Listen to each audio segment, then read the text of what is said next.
For decades, Greenland's snow-white shield has been perceived as an endless, silent, and utterly empty icy desert. This image of pristine nature conceals a complex geopolitical game in which ice has long since turned to concrete. Beneath this deceptive whiteness lie abandoned nuclear reactors, tunnels crushed by glaciers, and toxic waste.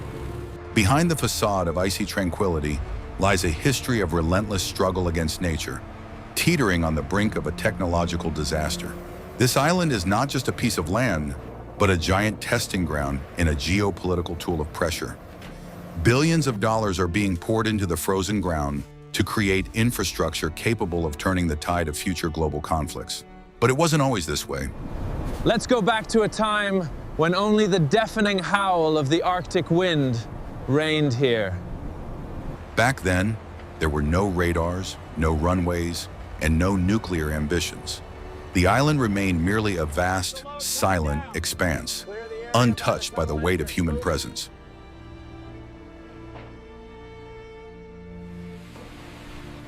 Greenland is a colossal landmass, 80% of which is covered by a centuries-old ice sheet.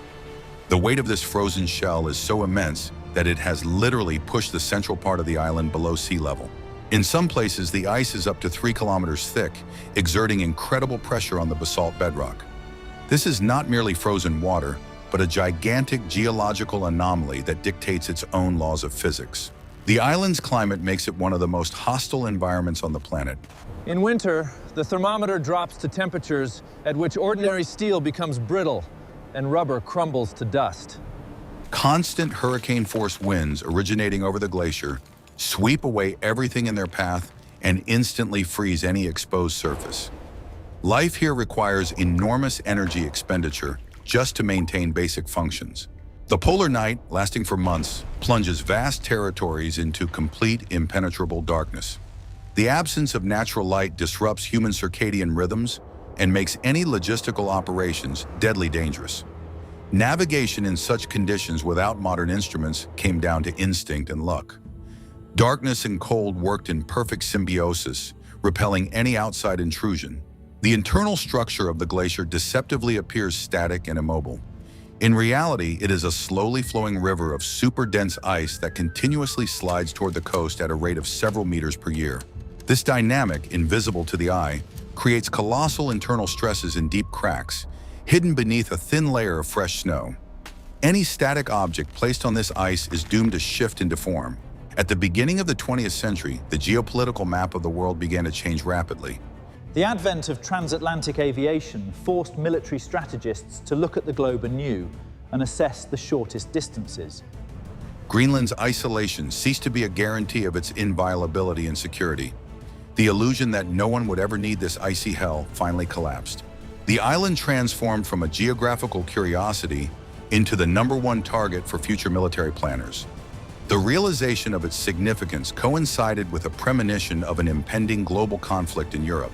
Nature's limitations were to be overcome with industrial might and unlimited government budgets. The body of Greenland began to be prepared for the first large-scale invasion of machines and concrete. In the spring of 1940, the island's political status changed within days of Denmark's fall. Greenland suddenly found itself a territory without a sovereign, yet of critical importance for control of the Atlantic. The U.S. government recognized the risk of the island being seized by enemy forces and made an unprecedented decision to intervene preemptively. A special agreement was signed, allowing for the deployment of military infrastructure along the icy coastline. The first incursion onto the island was a forced compromise between ambition and harsh reality. Engineers faced a complete lack of building materials, transport routes, and suitable safe harbors. All the lumber, nails, heavy generators, and provisions had to be delivered by dangerous sea convoys.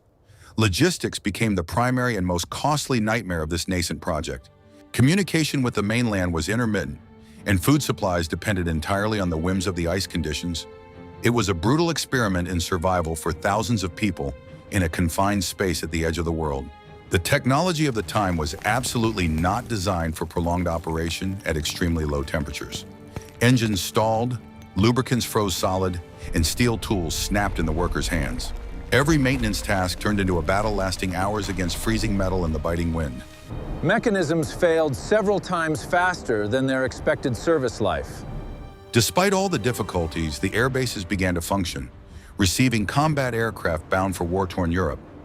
Greenland became a vital transit artery, pumping military might across the icy ocean.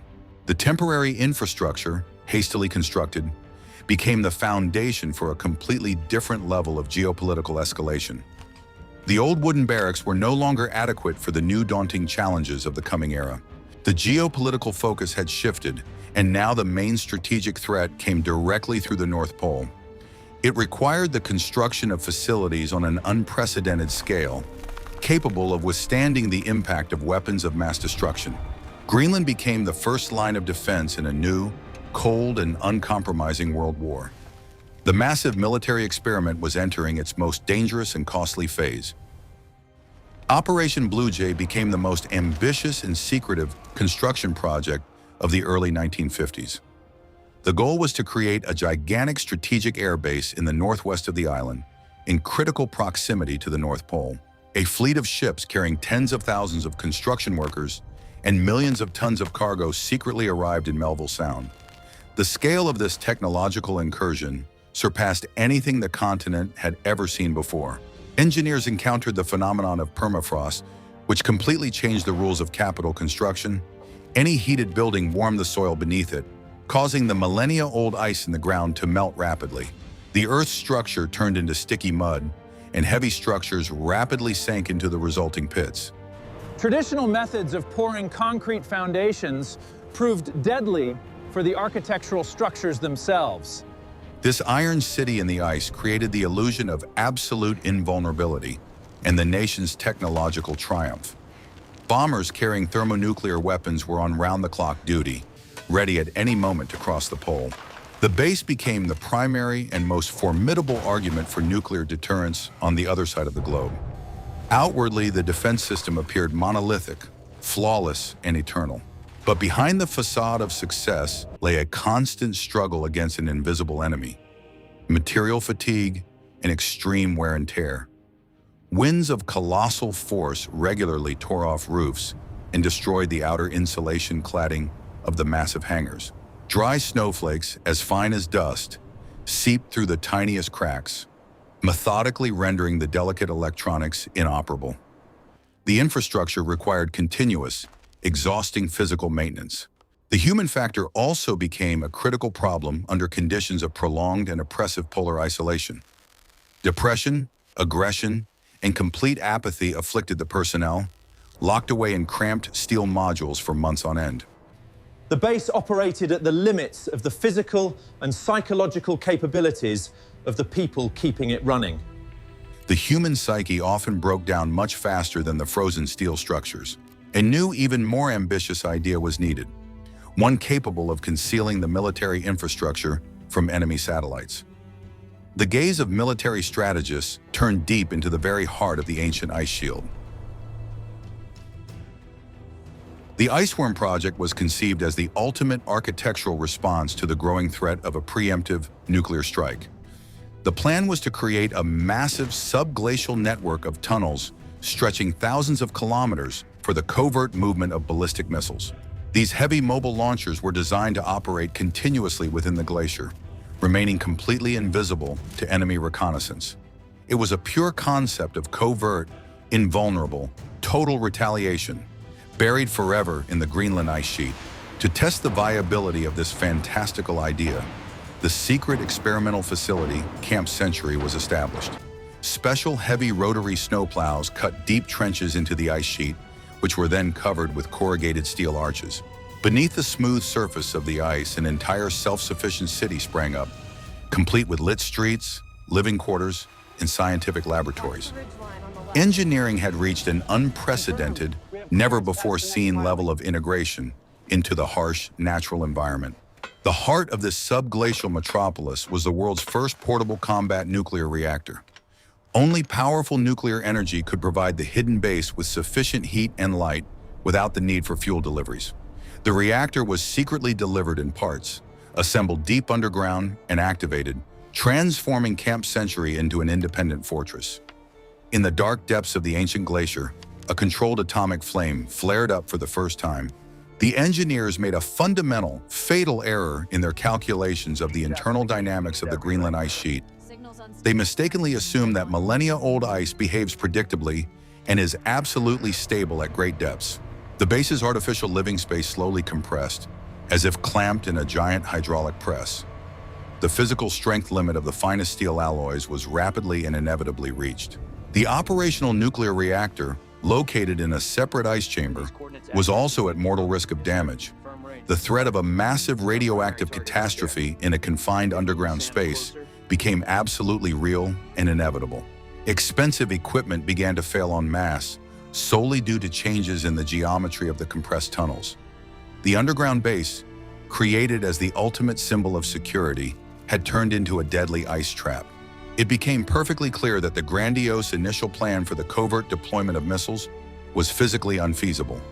Even a superpower with an unlimited budget proved unable to withstand the kinetic energy of an entire frozen continent.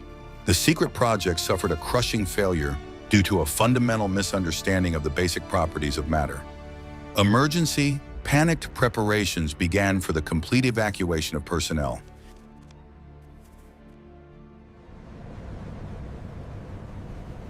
The decision to immediately shut down Camp Sentry was made under conditions of the strictest secrecy and mounting internal panic. The advancing glacier was squeezing the base with relentless natural force, crushing the steel support beams and forcing out the living capsules. Every sound of heavy metal breaking underground served as a constant reminder of the inevitability of an imminent collapse. The military fully realized that it had lost this massive battle against nature in a resounding defeat. Officially, this cynical move was justified by the scientific calculations of leading American glaciologists of the time. It was believed that the massive ice shield would only grow, accumulating snow for millennia, and that the waste would be securely isolated. The multi-meter-thick layer of snow was envisioned as an ideal natural sarcophagus that would forever conceal the ecological traces of the failed experiment. This was yet another dangerous illusion, based on a blind and naive belief in the permanence of the Arctic climate. However, the physically mangled body of the base continued its very slow slide along with the glacier toward the ocean coast. Crushed metal structures, punctured barrels of heavy fuel, and toxic substances began their invisible drift in the darkness. The massive sarcophagus turned out to be not a static tomb at all, but a slow, unstoppable, icy conveyor belt. The environmental problem left behind was not solved. It was simply artificially postponed for future generations. Nevertheless, the shameful retreat from beneath the deep ice did not mean the withdrawal of military forces from the island itself. Greenland's existing ground-based military infrastructure had to urgently adapt to the new harsh realities of global confrontation. If the cold island could not be used as an offensive sword, it was bound to become an absolute defensive shield. This required the immediate creation of entirely new, colossal-scale, ground-based megastructures. The price of the previous rescue had proven too high. Deep beneath the ice, an ecological time bomb was slowly maturing. But higher strategic interest demanded that this fact be ruthlessly ignored for the sake of immediately establishing a new defensive line. The next grueling phase of constructing monumental radar installations on the frozen surface of the rocks was beginning. In the early 1960s, the threat of a massive deployment of intercontinental ballistic missiles became an absolutely terrifying reality. Conventional radars were completely powerless against small objects flying through the stratosphere at tremendous hypersonic speeds. This necessitated the urgent creation of the BMEWS early warning system, a network of giant, ultra-powerful stations. Thule Air Base in Greenland became a key, critically important hub of this global electronic detection network. However, operating these complex megastructures required an incredible, constant effort to keep them functional. The exposed metal structures quickly suffered severe corrosion, and the fragile electronic components regularly failed. Every maintenance task on an antenna 40 meters high in sub-zero temperatures turned into a life-threatening operation. The cost of global security kept rising, demanding ever-new multi-million-dollar injections into endless reconstruction. Over time, it became clear to military engineers that the mechanical, movable antennas were hopelessly outdated technologically. In the 1980s, a new full-scale replacement of the entire giant radar complex was required. The old giant screens were dismantled, and in their place rose the monolithic concrete pyramid of the new pave-pause radar. The geometric shape of the structure changed radically, becoming even more ominous, pragmatic, and impenetrable. All daily life on the base was now strictly subordinated to a single goal: the uninterrupted operation of the concrete pyramid. Any domestic comfort and even important scientific research took a back seat in the face of a global threat. The vast, cold island had finally transformed into a high-precision instrument of non-stop global surveillance. But while the military intently scanned the black expanse of space, destructive geological processes were beginning right beneath their feet. The illusion of absolute stability, provided by layers of heavy concrete and centuries-old ice, began to crack deeply. The world was inexorably entering a new era, where the main threat came not from enemy missiles, but from the planet itself.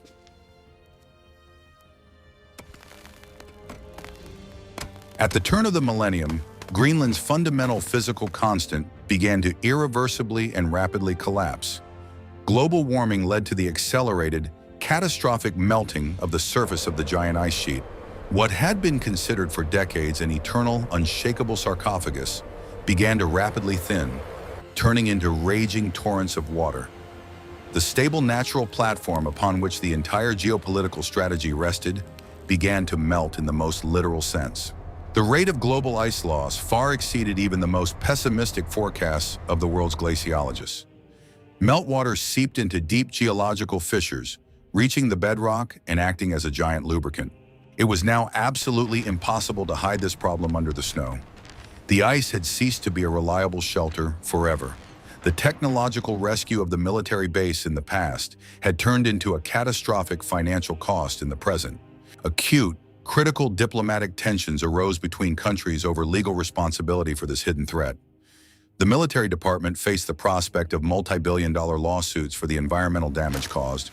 Hidden military secrets, carelessly buried during the Cold War, have become the most toxic asset of the modern era.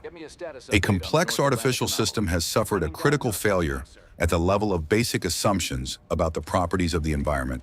The entire military infrastructure was desperately clinging to survival, but had permanently lost its original engineering simplicity and reliability. Every new layer of insulation added, every additional refrigeration circuit, made the vast system more complex and vulnerable.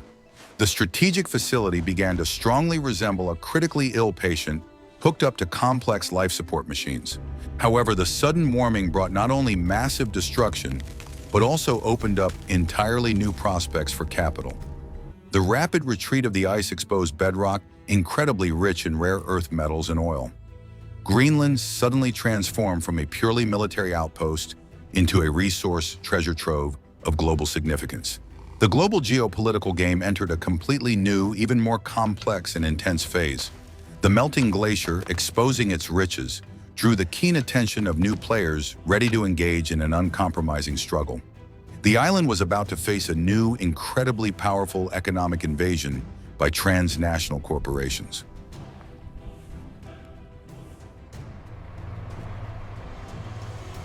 The newly opened direct access to mineral resources completely transformed the established global perception of Greenland. Hidden deep within the island lie some of the largest undeveloped deposits of valuable uranium, zinc, and praseodymium. These rare chemical elements are critical to the production of cutting-edge electronics and state-of-the-art weapon systems.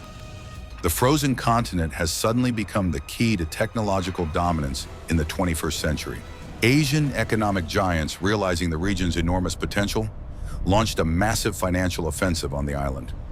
Major corporations immediately offered billions in investments for mining infrastructure and the construction of massive ports. The infrastructure and transportation load on Greenland grew exponentially over the course of a few years. Projects to build new concrete roads across melting glaciers required the implementation of the most complex and expensive engineering solutions. The island's sensitive ecosystem, still reeling from past experiments, was subjected to new industrial violence. The small local population found itself caught in a difficult bind between the desire for economic independence and the fear of the land being poisoned. Temporary political compromises led only to chaotic, uncontrolled development of the extractive sector of the economy. Greenland became an open battlefield for resources, where all the rules of the game are dictated by huge corporations. The old military infrastructure was also forced to adapt to these entirely new, harsh economic realities. Secret bases began to function as secure logistics hubs to safeguard economic interests in the region. The fine line between commercial presence and military control became virtually invisible to an outside observer. The massive financial injections amounted to astronomical figures, but the expected stability was never achieved.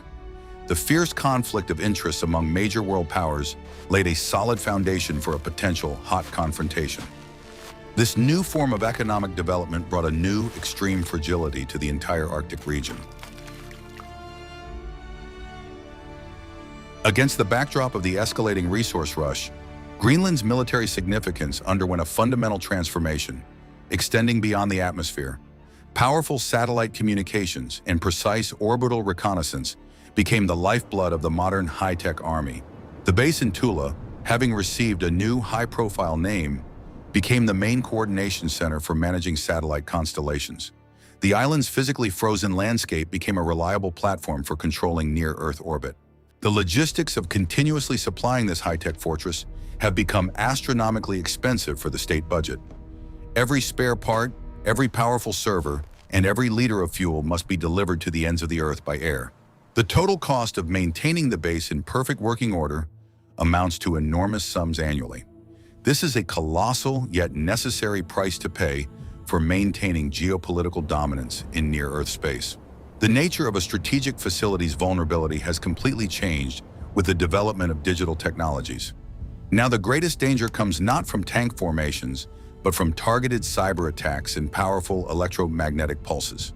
Thick physical protection in the form of heavy concrete walls is absolutely useless against invisible, sophisticated digital threats. A military base has become the ideal #1 digital target in any potential global conflict. Desperate attempts to protect data centers have led to the creation of multi-layered, redundant systems of highly complex cyber defense. Miles of expensive fiber optic cables, protected by thick layers of heavy lead, now stretch deep underground. The system is constantly and uncontrollably becoming more complex in an attempt to prevent collapse from a single line of malicious code. The attempt to save the world through total digitization has created a 100% dependence on the operation of computer algorithms. The entire base staff has been completely replaced. Tough combat pilots have been replaced by server operators and data analysts. They work in completely sterile underground bunkers, having not seen the real Arctic landscapes outside for years. The facility's current state is a constant, exhausting balancing act on the very brink of a total technological failure. Huge white antennas rotate ceaselessly in the darkness of the polar night, while the millennia-old glacier beneath them continues to melt. This monstrous system exists only thanks to endless, massive financial injections and ingenious engineering workarounds.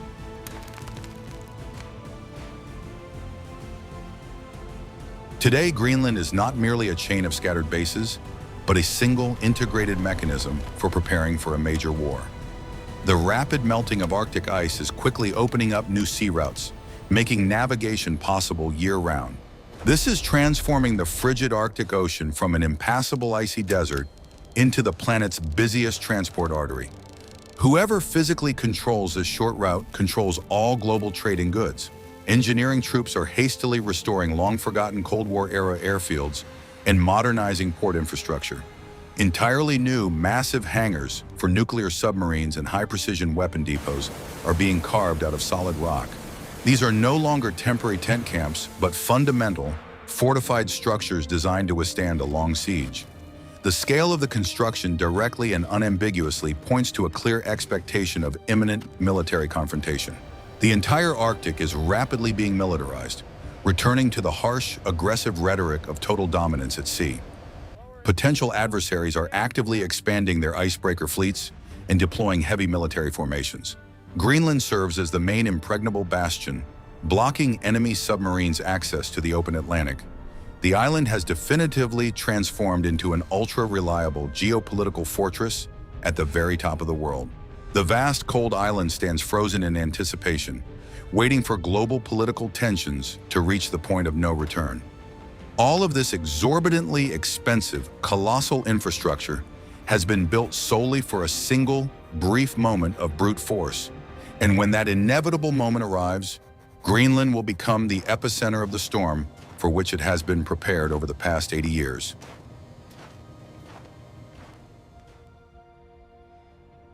If you look at a current satellite image of Greenland today, all you can see is a gigantic, tranquil white spot. The image of an eternal icy desert continues to be successfully projected into the collective consciousness, creating the illusion of absolute emptiness. But beneath this perfect white camouflage lies a battered body, stuffed to the brim with concrete, uranium, and digital nerves. From a silent geographical shield, the ancient island has turned into the most complex and expensive military machine on the planet. The true, unbearable cost of this geopolitical dominance lies deeply hidden in melting glaciers and overheated server rooms. Power carries its own immense physical weight, and here that weight is measured in millions of tons of toxic legacy. The icy continent will be forced to continue fulfilling its function until this colossal, man-made burden breaks it from within. The whiteness still hides the scale of the catastrophe, but the ice continues to melt inexorably.